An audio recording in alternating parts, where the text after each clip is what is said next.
Halo semuanya, balik lagi di Geekshy Channel. Oke, balik lagi di channel kita. Dan langsung aja, kita baru aja nonton film Aquaman The Lost Kingdom, salah satu film rilisan Warner Bros DC DC Universe Iya, DCEU ya? DCEU. Nah, Udah nggak pakai extended sekarang.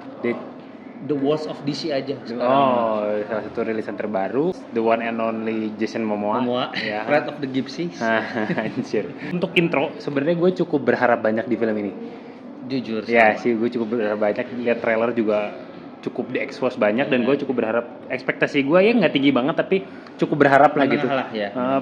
Mengingat yang film sebelumnya pertamanya yang 5 tahun lalu sukses besar lah bisa dibilang gitu kan. Dan DC yang lainnya kayak kayak ya nggak sih?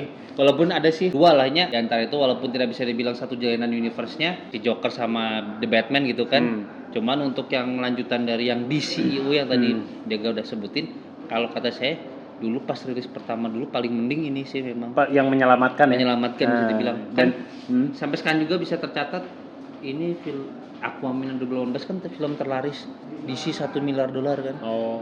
Belum ada film lain yang kayak gitu. Dan dari film Flash ya. Flash itu kan ditampilkan ada Aquaman selentingan gitu kan. Gitu. Dan itu yang jujur yang gue masih pengen lihat Aquaman di universe ini gitu. Oke lah. Nah, backgroundnya ada film ini ada background yang perlu kita tahu. Sebenarnya sih kalau untuk lore-nya komiknya sendiri jujur saya sama sekali nggak tahu ya. Jadi masuk ke sini benar-benar ekspektasinya segitu dan blind gitu. Pokoknya mau tahu lah cerita gimana di komiknya, cuman pengen masuk fresh aja gitu. Dan ya mungkin sih bagi beberapa orang yang ngikutin lore-nya bakal agak bingung sih. Cuman sebenarnya untuk kisah-kisahnya dia selalu dibilang kan lucunya sih ini ya, mereka tuh karakter Aquaman itu selalu dibikin olok-olok gitu kan. Iya, dia salah satu superhero yang kayak apa sih gitu kayak ngomong gitu sama ikan, naik kuda laut gitu kan. Cuma di sini tuh entah karena perawakan Jason Momoa yang maco banget jadinya badass gitu. Ketika disandingkan dengan Jason Momoa tuh ngangkat banget. Dan ternyata gue nggak tahu ini sudah direncanakan oleh DC atau enggak, cuman gue rasa sih nggak, ini kekuatan Jason Momoa gitu sih. Nanti gue mau mention soal sosoknya yang cukup ikonik ini. Nah terus dari sutradara mungkin? Sutradaranya masih dipegang sama James Wan lagi yang teman-teman tahu, yang bikin The Conjuring ya. Jadi di sini itu jujur stylenya sebenarnya 11-12 sih dark gitu. Tapi ada jump scare horror ala James Wan gitu. Dan di sini tuh kayaknya lebih ngambil lore yang gelapnya gitu, yang dimana Lost Kingdom itu tuh sebenarnya dulu itu ada 7 kerajaan. Di trailer ini juga nggak nipu, di trailer ada sebutkan kata satu kerajaan itu hilang di peradaban lah, tidak tercatat di manuskrip manapun gitu. Nah di sini misalnya ekspor ke sana gitu. Memang di sini terlihat sekali gayanya James Wan ya. Ada sentuhan horornya walaupun menurut gua agak kayak ada beberapa penempatan yang kayaknya kurang tepat gitu. Dan kita ini udah mulai, kalau secara plot memang ini direct langsung dari meneruskan yang film pertama. Ada selang beberapa tahun lah akhirnya paling kejadian yang Justice League dulu, terus yang Flash, sama dia muncul di The Peacemaker. Jadi mungkin ada jeda mungkin gak nyampe 5 tahun kali ya, mungkin kalau dari waktu filmnya paling 2-3 tahun lah. Ceritanya timeline-nya dan gitu.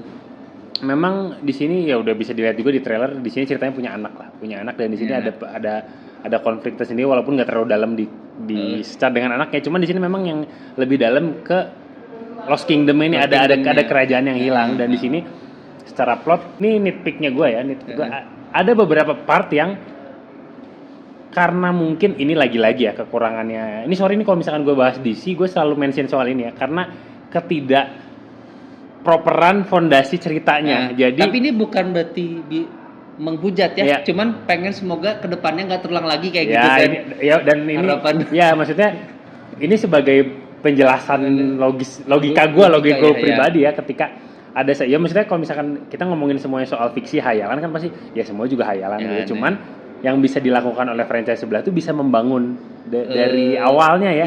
Jadi secara persepsi kita tuh nangkepnya enak, mencernanya enak. Nah ini tuh tiba-tiba ada peradaban apa gitu kan, tiba-tiba ada teknologi, dan di sini diceritakannya pun ada beberapa bagiannya seperti loncat ya nggak sih? Iya. Kayak yang tadi dari itu beberapa bulan ya? 5 bulan. 5 bulan ya, kayak tiba-tiba udah punya kerajaan gitu si musuhnya gitu. Sebenarnya tuh penggunaan time lapse gitu tuh sebenarnya bisa efektif kalau ada narasi sebelumnya gitu. Nah di sini tiba-tiba lompat 5 bulan deh, ceritanya dunia tuh udah makin carut marut. Nah padahal tidak tertampilkan secara visual. Emang 5 bulan teh udah kejadian apa, tiba-tiba ada sebuah bincang atau dialog, makin bumi makin panas, makin banyak pencemaran. Ya kata saya, nah itu mas juga mau apa? Bisa aja kejadian gak butuh waktu 5 bulan kemudian gitu kan. Cuman jadinya itu jadi sebuah alarm, bikin tokoh utama kita, wah jadi konfliknya nih, jadi jadi genting gitu.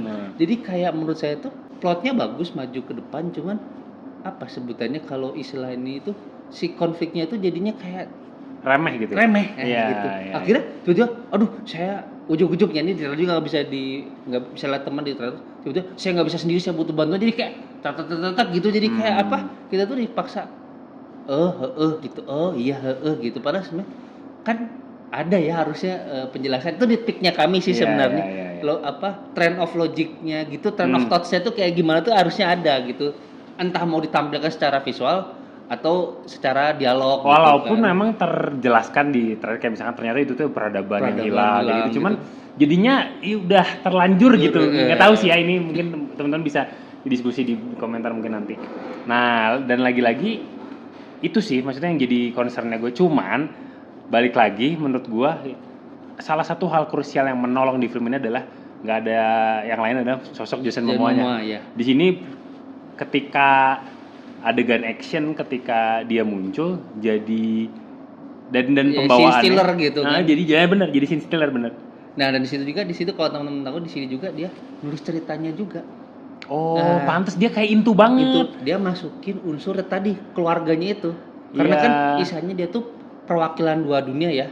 Kalau udah nonton film pertama kan sebenarnya dia tuh mau di sini tuh demigod lah kalau jadi setengah gitu. Jadi dia tuh perwakilan dua dunia. Jadi cara mau ngeblendnya, menampilkan sudut pandang dari manusia permukaan atau daratan itu gimana? Ya caranya dia punya keluarga di daratan atas itu. Tapi pas dia ke lautan atau ke permukaan bawah, dia jadi raja. Jadi itu dualisme itu yang mungkin mau ditampilkan, disuntikan oleh Jason Momoa sebagai pencipta, sekaligus dia si aktor utamanya karena juga. Karena terasa sekali mungkin kalau bagi teman-teman yang ngikutin Jason Momoa banget, gua kan follow ya IG dan segala macam. Dia kan Harley banget, Harley-nya dimasukin unsur Harley-nya.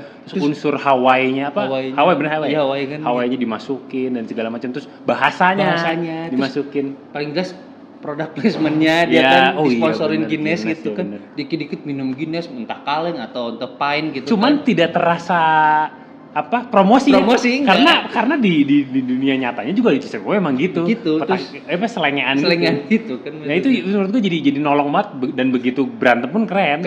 Nah itu sih intinya untuk action glamornya gitu pasti selalu ada gitu. Nah mungkin sih menurut sekarang nitpicknya saya jadinya ikatan emosionalnya malah jadi kurang kesini dibanding yang film pertama ini mah. Kalau bagi saya iya sih gua mungkin sih lebih kena kalau hubungannya dengan ibu kali ya kalau film pertama. Nah ini tuh brotherly love-nya gitu nggak gitu kelihatan gitu di sini. Chemistry-nya nggak terlalu kebangun ya, walaupun perjalanan keduanya itu.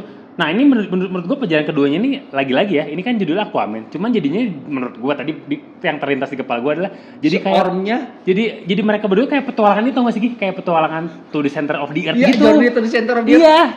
Kayak aneh gitu, kayak ada bunga gede gitu, apa sih gitu. Ternyata mutasi dan segala macam. Cuman jadinya itu unsur yang sebenarnya udah menurut gue udah usang dipakai film lain nggak sih, kayak salah satu adegan nih teman-teman mungkin pasti klasik banget, tadi gue bilang klasik banget, ada kupu-kupu gede, wah keren, nempel di bunga, taunya bunganya makan gitu, aduh itu udah klasik banget. Itu Journey Center of the Earth banget. Atau The Lost World gitu kayak aduh ini Aquaman gitu. Jadi itu di situnya mungkin untuk appealing ke mass juga ya kali ya. Kan orang suka kayak gitu. Sama lucunya di sini tuh dia secara legit gitu ya mengambil influence dari film-film Warner Bros yang lainnya juga, khususnya sih paling kerasa banget kayak lore-lore kegelapannya gitu.